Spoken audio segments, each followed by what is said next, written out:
Yo les agradezco y saludo a todas las compañeras y compañeros de un tema que no es nuevo. Nosotros hace algunos años atrás estuvimos acá mismo con algunos de ustedes conversando del tema del derecho jubilatorio. Si alguno entra en YouTube y pone mi nombre, hay muchas salidas, porque estuve 14 años de director y hay colgado muchas cosas de salidas en la prensa y eso. Ahora estamos utilizando estas herramientas para comunicar muchas cosas, antes no lo hacía, pero hay muchas colocadas.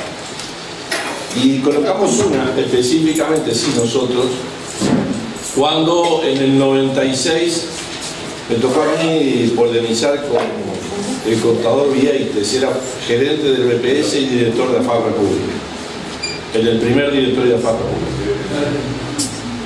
Y entre las cosas que nosotros decíamos que el perjuicio que iba a cargar este sistema es que las primeras generaciones que se fueran a jubilar iban a estar comparándose con compañeros que eran casi de la misma edad y con una misma carrera funcional, llevando a que tuvieran entre un 20 y 25% menos de jubilación. Lamentablemente teníamos razón y además en algunos casos nos quedamos cortos. Yo digo esto porque la seguridad social es un derecho humano, pero cuesta reconocer como derecho humano. Y a la ciudadanía en general, el tema de las jubilaciones que se empieza a construir cuando uno empieza una vida de trabajo. Le empieza a ocuparse o a preocuparse cuando está pasando los 50 y ya pensás más en irte que en quedarte trabajando. Y este es un tema que deberíamos pensar, o deberían pensar más los jóvenes que los que pasamos los 50. Porque hoy hemos bajado la cantidad de años exigidos para jubilarse a 30 años. Hasta el 2009 había que trabajar 35 años y tener un mínimo de edad de 60 años. Sin duda, los que cumplimos muchos años en la función pública, la estabilidad laboral no nos hace problema de llegar a los 60 años y tener 30 de trabajo. Pero en general, y esta era una propuesta que surgió del propio PCNT, de la representación de los trabajadores, cuando aprobamos la propuesta alternativa, de análisis, de estudio que habíamos hecho, la inmensa mayoría no se iba a poder jubilar. Porque iba a llegar a los 60 años y no iba a tener 35 años registrados. Y lo que es peor, si se quiere, en un sistema de ahorro individual, además de tenerlos registrados, hay que tenerlos aportados. Y eso muchas veces no depende de nosotros. Porque cuando depende de nosotros, para ver 15, 20 años atrás, en cuántos presupuestos, en cuántas rendiciones de cuentas los funcionarios públicos buscamos meter alguna cuestión para ver si mejoraba el salario. Cuando de repente nos daban una partida por alimentación, una partida por salud, que no llevaba aporte a la seguridad social. Esto de hace 10 años se empezó a regularizar. U otras partidas.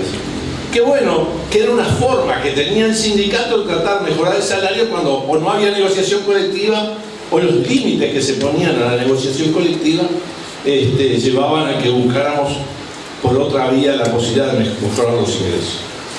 Y hoy cuando llegás a la edad de jubilación, vos ves en relación a los años registrados y a la edad que tenés, la causal jubilatoria. Pero la gran diferencia que hay entre el sistema solidario de reparto que está en el Banco de Previsión Social y el sistema de ahorro individual, que son el que la administra la AFAP, es que uno es de prestación definida. Es decir, yo sé cuánto aporto, el 15% aporto a la Seguridad Social, una parte va al BPS, otra parte va a la AFAP.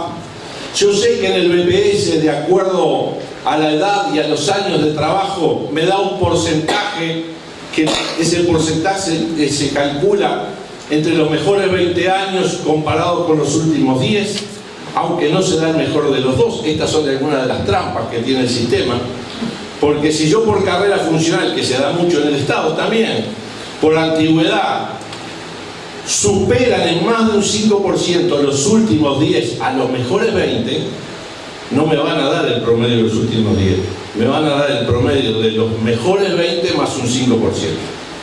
Parece un trabalengua, pero a ver, si el promedio de los últimos 10 años me da 10.000 pesos de sueldo y el promedio de los mejores 20 me da 9.000 pesos de sueldo, la jubilación no me la dan sobre 10.000 pesos, me la dan sobre 9.000 más un 5%, sobre 9.450 pesos. Ahí hay un primer paso de perjuicio cuando yo me voy a jubilar. Pero es una prestación definida. Aunque un compañero o una compañera se vaya a jubilar dentro de un año, hoy podemos calcular, bueno, dentro de un año vas a tener tal edad, vas a tener tantos años de servicio. Uno puede saber de forma anticipada, de acuerdo a una tabla, en la medida que posterga la edad de retiro, teniendo causal, va aumentando el porcentaje de la jubilación. Pero en el sistema de ahorro individual depende del capital que yo acumulé durante mi vida de trabajo.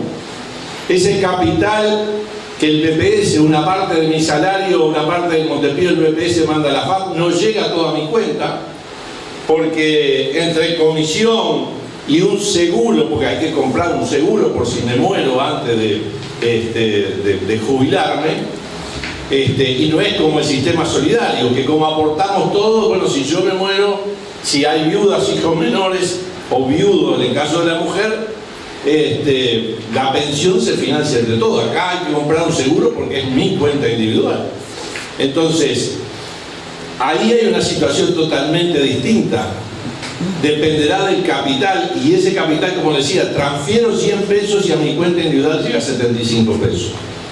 Depende de la rentabilidad que genere en el tiempo. La semana pasada, el viernes pasado, nosotros presentamos en el PRI-CNT un documento que a nombre del equipo fue de construcción colectiva, pero la parte técnica la hizo Hugo Bay, que es un economista joven que trabaja en la representación de los trabajadores y además en el Cuesta Duarte, donde tiramos por tierra algunas cosas que nos quieren convencer de las bondades del sistema de ahorro individual. Y la cuestionó en los comentarios que hizo la OIT desde el punto de vista de los principios de la seguridad social, que la invitamos a la OIT que estuviera el especialista principal de seguridad social para acá, para Uruguay, Argentina, Paraguay y Chile, que estuvo en la mesa comentando el trabajo, hablando de los principios. Uno de los principios que cualquier modelo de seguridad social tiene que tener es la solidaridad. La solidaridad de los que trabajamos para financiar las prestaciones que le demos a los que no pueden trabajar. Y la solidaridad de quien gana más, a veces pone más de lo que recibe para quien gana menos pueda recibir más de lo que pone. Es decir, la doble forma de solidaridad, intergeneracional e intrageneracional. Y ese principio no se enfrenta porque depende del capital. Como les decía, la cuarta parte se queda por el camino y hoy nos dicen las AFAP, bueno, una tercera parte del fondo acumulado es el capital que pusiste. El 66% es rentabilidad. Y nos mienten. Porque ellos calculan, vos pusiste 1.000 pesos en el 2000 y hoy tenés 3.000 pesos, pero los 1.000 pesos de 2000 a valores de hoy no son 1.000 pesos. Y ellos siguen calculando 16 años después como si los 1.000 pesos fueran 1.000 pesos.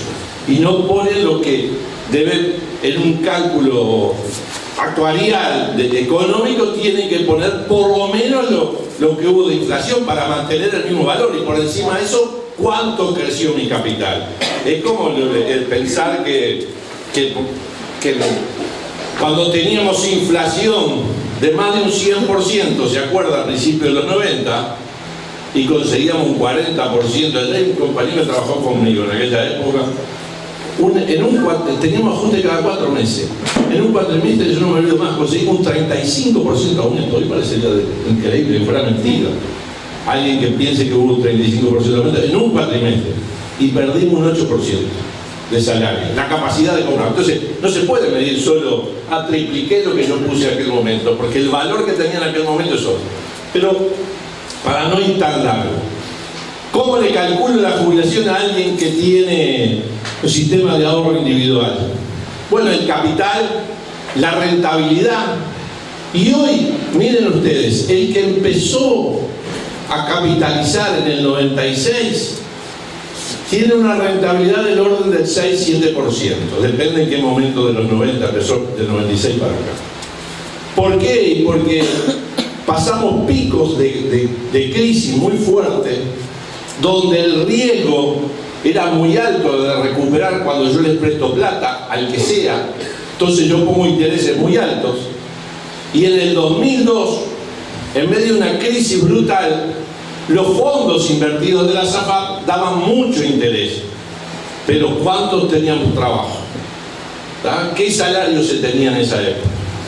Pero bueno, la rentabilidad para alguien que puede tener 20 años anda en esa situación.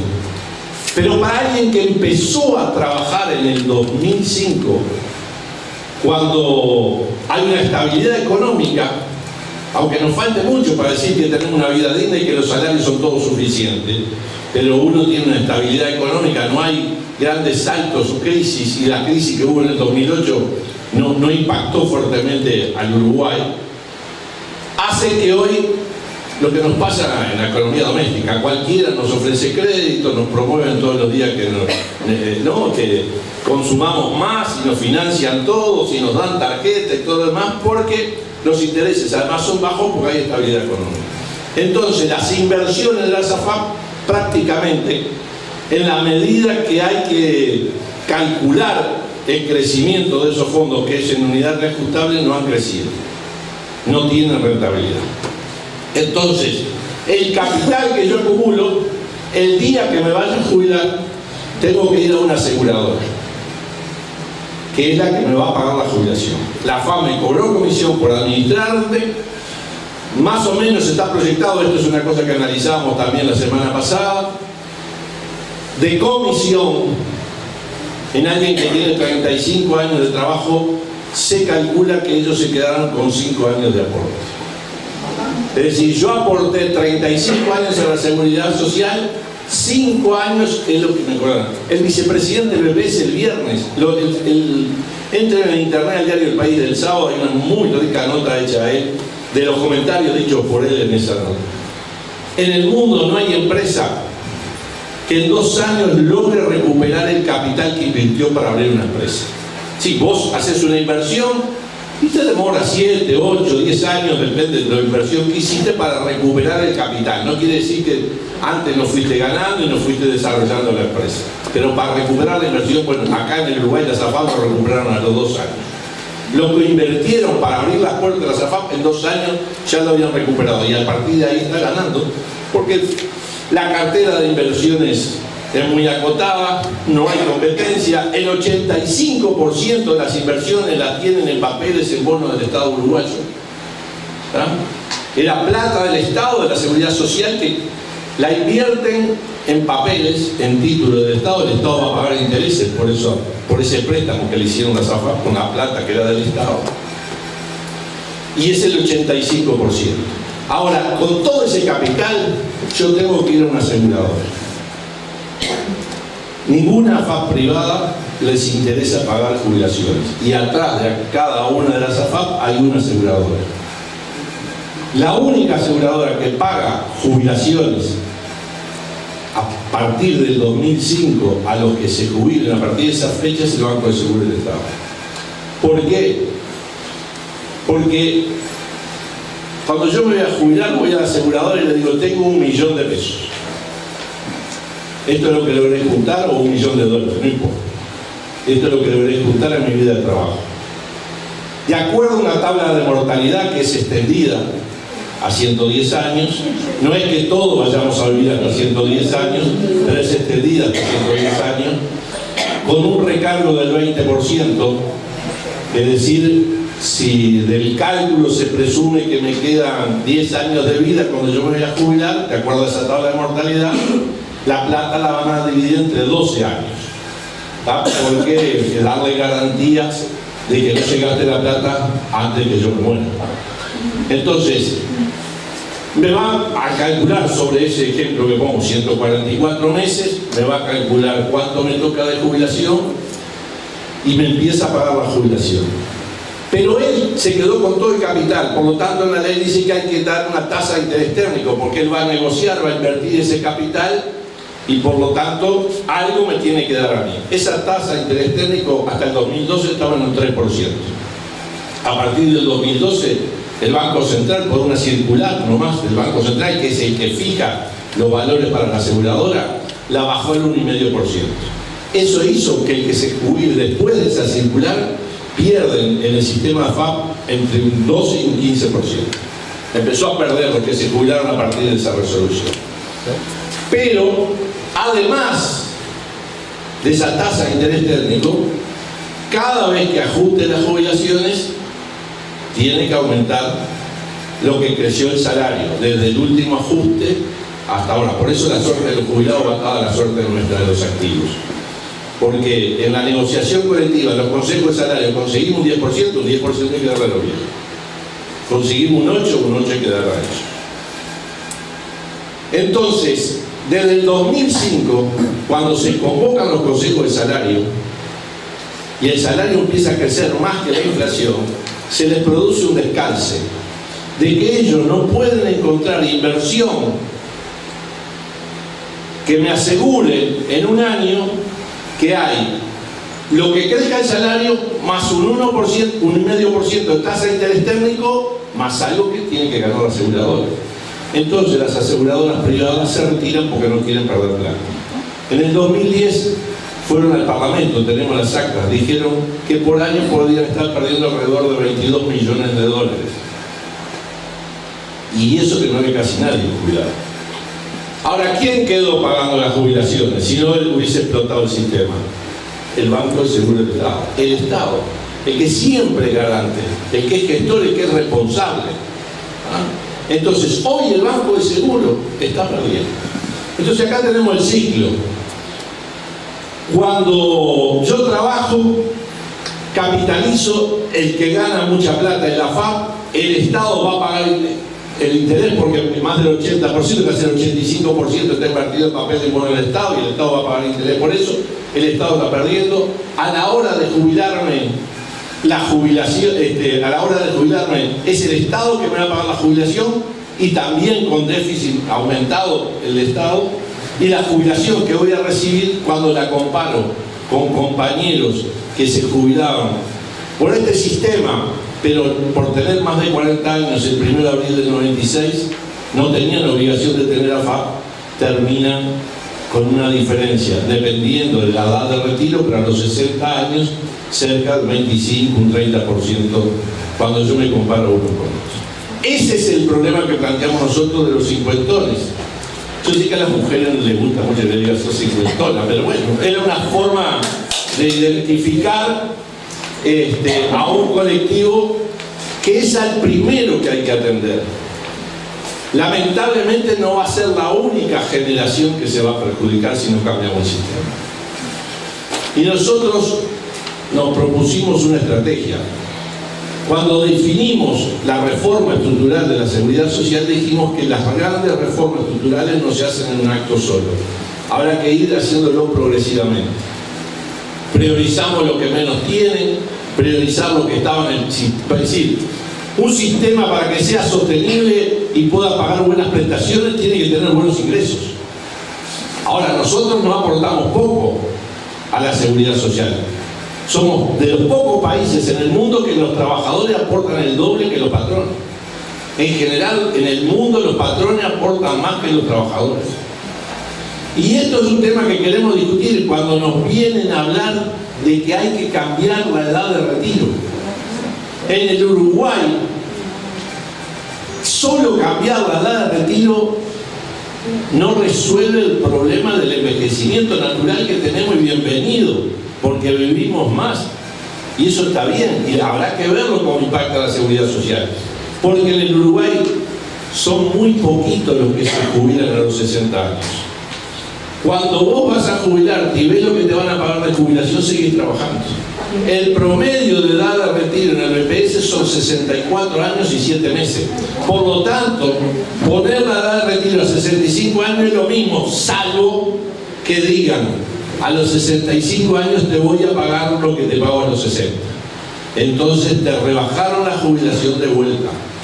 Pero hagamos, entonces nosotros decimos, no nos opongamos a discutir la edad de retiro, pero vamos a discutir las exoneraciones que tienen, porque está exonerada la salud privada. La salud pública tiene que competir con la salud privada. La salud pública paga el 7,5% de la masa salarial como aporte patronal, pero la salud privada no lo paga. Yo no discuto, capaz que está bien que eso le pase a la mutualista, pero a los seguros privados es necesario esos seguros privilegiados que la cápita del FONASA no te lo cubre, tenés que pagar por encima, también hay que bonificarlo.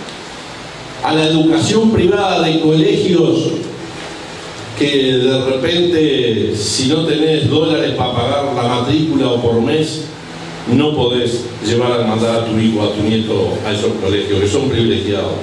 También tiene que estar exonerado de aporte patronal.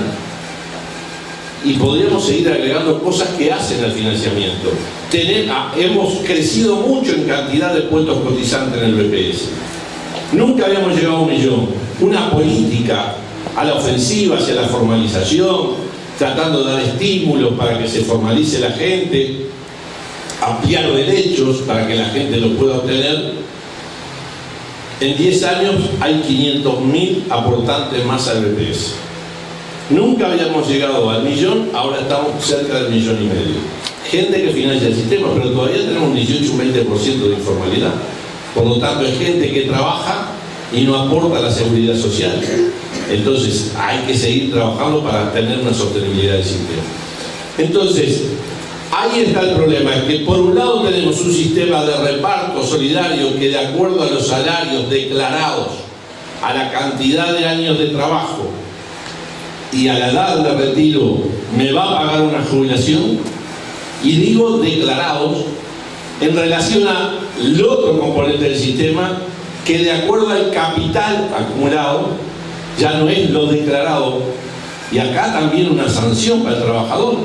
Si el patrón no volcó los aportes a la seguridad social, hay que vamos a sancionar al trabajador, porque le vamos a decir, a tu cuenta, no nos pasa en el Estado que el Estado deje de pagar a la seguridad social. Pero mire, Fripur cerró, dejó tirado a todos los trabajadores. Está bien, lo primero son los derechos laborales, pero los derechos de seguridad social, la plata que Fripur le debe al BPS, que es parte del salario diferido del trabajador, porque es salario tuyo en Montepío el 15% que pagas, no lo volcó. En el BPS no hay problema, le vamos a pagar igual la jubilación porque tenemos la declaración de cuánto ganaron esos trabajadores el día que se vayan a jubilar. Pero en la FA le van a decir, pero mira, acá hay meses o años que no volcaron plata, por lo tanto tenés menos plata para jubilar. Vamos a terminar sancionando a los trabajadores. ¿Y cuántas fábricas han cerrado? Estoy poniendo el ejemplo de Fripur porque es la última. Y hablando de 1.000, Mexenicena trabajaron 800, la misma historia. Porque se funden empresas y no empresarios, y la mayoría de las empresas que se funden, antes de dejar tirada a la gente, las máquinas, están endeudadas sobre el Estado. Entonces, dependerá de lo que pase con las comisiones que nos cobren. Dependerá de que si seguimos teniendo un país que logra mantener una estabilidad económica, la rentabilidad que van a tener los fondos va a ser menor. Porque si Uruguay fuera un país que tiene eso que escuchamos, que nos cuesta mucho entender, a veces al común de la gente nos cuesta entender lo que es el grado inversor o la clasificación que nos dan, pero es, bueno, si a Uruguay le compras papeles, es un papel que es seguro volver a cobrarlo o no es seguro.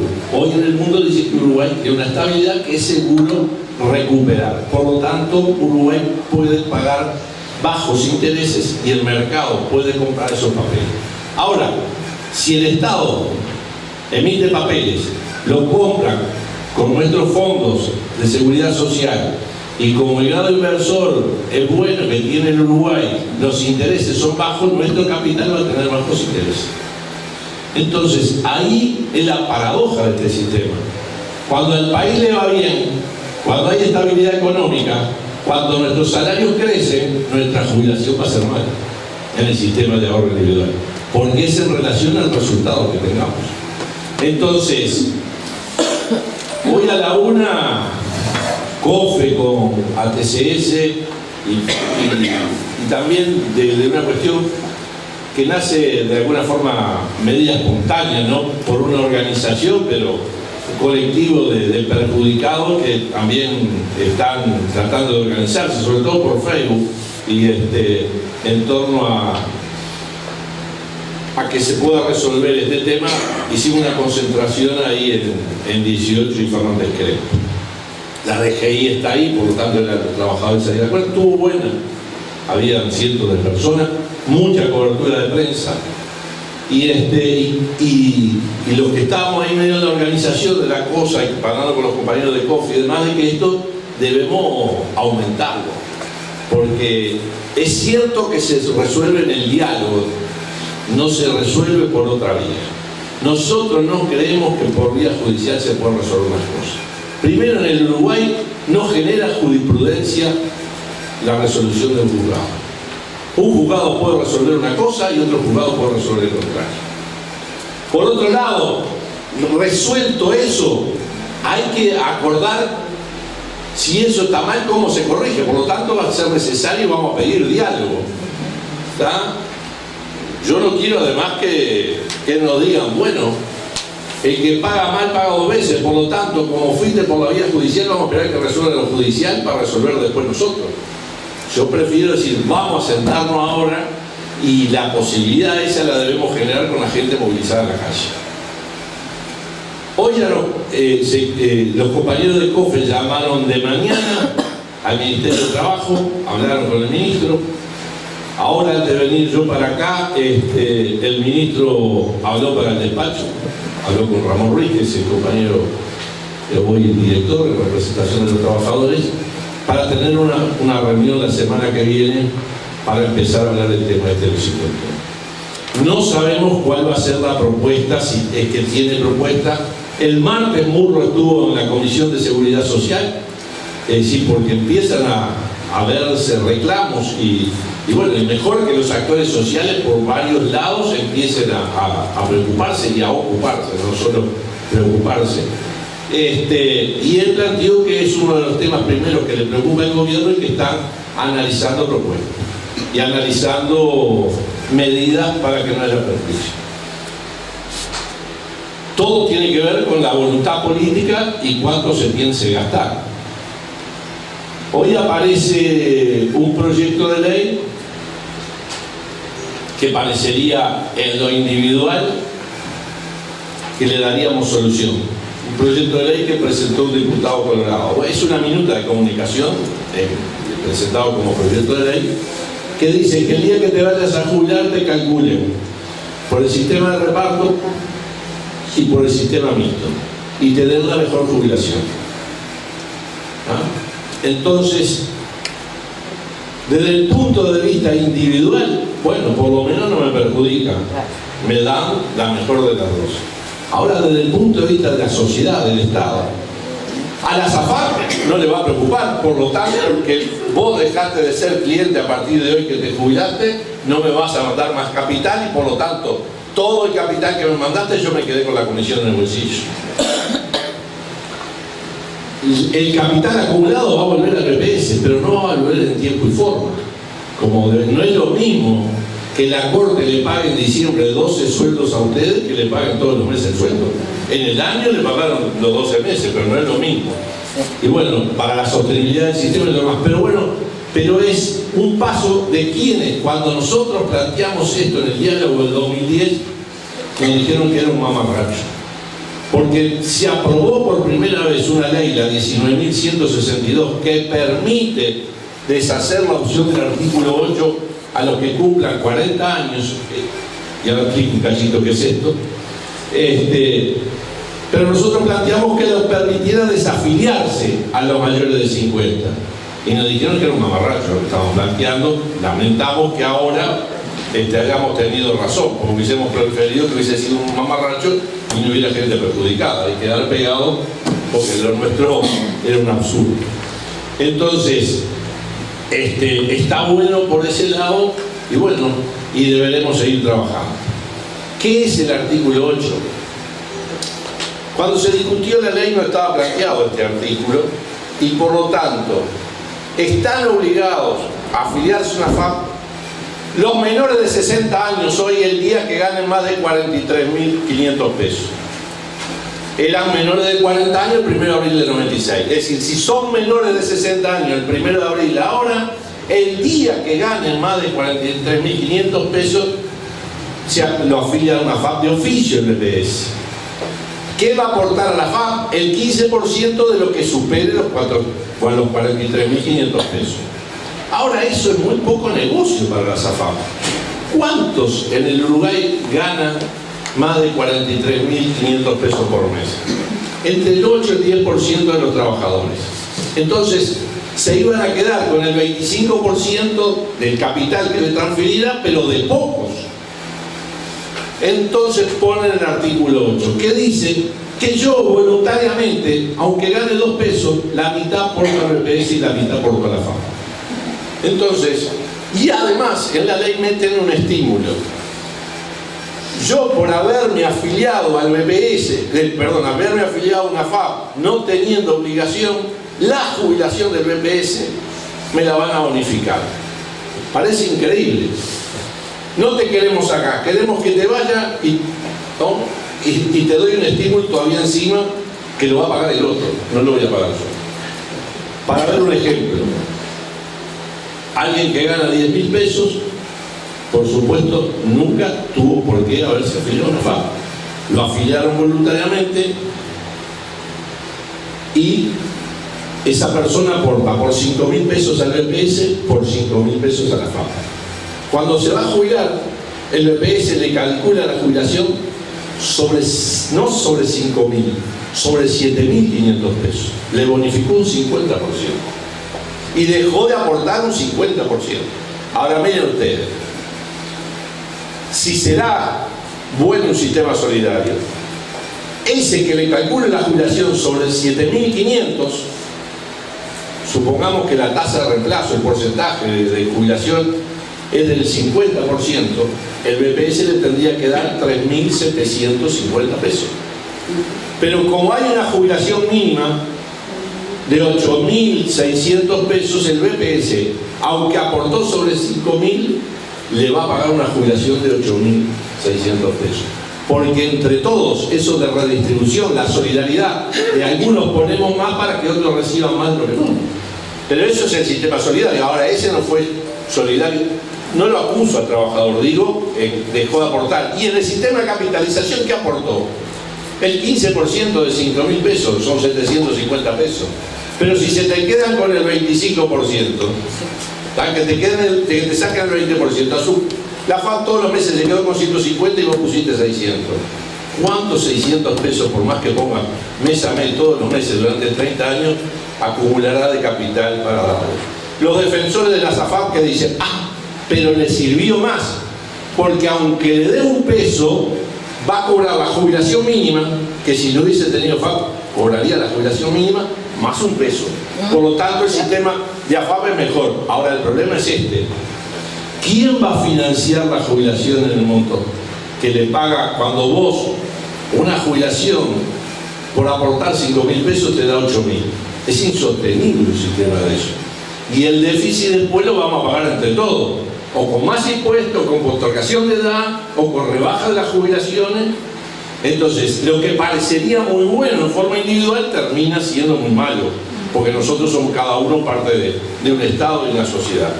Entonces, esta discusión en 2010 terminó con esa ley 19.162 que permite, a partir de cumplir los 40 años, ir al BPS, asesorarse, y si después del asesoramiento entiende, puede deshacer la opción del artículo 8. ¿Eso qué es? Yo aporto solo a la FAP el día que supere los 43.000 pesos. Si yo no supero ese monto, no voy a aportar nunca a la FA. No es que me desafilié la FA, pero es la primera vez que se reconoció que había gente que estaba perjudicada y que por lo tanto había que darle una oportunidad. Fue un primer paso. Creo que ahora, para nosotros, la única solución que hay es que a esta generación de más de 50 años se le permita desafiliarse y que se le calcule la jubilación como a los que están en transición, aquellos que eran mayores de 40 años el 1 de abril del 96. No hay otra solución, no hay mezclas raras, porque también hay otros artículos por ahí de ley planteado en el Parlamento de calcular de una forma la jubilación antes del 96, calcular otra forma después del 96, y si no alcanza el cálculo con lo que sería un sistema sin AFAP, que el BP siempre el Estado ponga. No es que la AFAP ponga lo que falte si cobraría menos, no, que el Estado, que el BPS ponga lo que falte. Ahora, la pregunta está, ¿para qué crearon un sistema con esta perversidad? Justificado ese sistema porque decían que el BPS iba a colapsar porque estaba deficitario. Está demostrado que no está deficitario el BPS, porque es cierto, tuvimos un 0,4% del Producto Bruto Interno, que son 390 millones de dólares. Para el BPS es muy poca plata, 390 millones de dólares, pero yo se las calculo con las ganancias de los últimos 4 años de las AFAP. Sumado los últimos 4 años, las AFAP ganaron 400 millones de dólares. El déficit de un año el BPS. Y ellas solo por acto administrativo mínimo de invertir, porque todo lo hace gratis el BPS. Entonces, ¿para qué reformamos un sistema que en definitiva vuelve a ser deficitario, vuelve a generarle gastos? Al único que le da negocio es al privado y a los trabajadores le da peor jubilación. Entonces, esperemos que a partir de la semana que viene, que empieza esta instancia del diálogo con el ministro de Trabajo, donde convoca al PCT, y va con los compañeros de COFE y la representación en el BPS, podamos encontrar acuerdos. Ahí falta una pata del Poder Ejecutivo, que es el equipo económico, que no es fácil, porque en seguridad social es gasto, no hay otra, es gasto, es decir, o inversión. Yo prefiero decir invertir. Yo invierto en que tenga una vejez digna, yo invierto que tenga una mejor niñez, yo invierto que la discapacidad se pueda revertir, por eso le voy a pagar una prestación, para que le invierto pagando la licencia por enfermedad de los trabajadores de la actividad privada para que puedan mejorar de su enfermedad o de su accidente de trabajo y poder volver al mercado de trabajo. No gasto, es invierto, pero si quiere ser gasto, bueno, pero siempre se sabía, ¿no? Yo termino y ahora sí le doy la palabra a ustedes con toda la libertad de estos u otros temas que quieran plantear.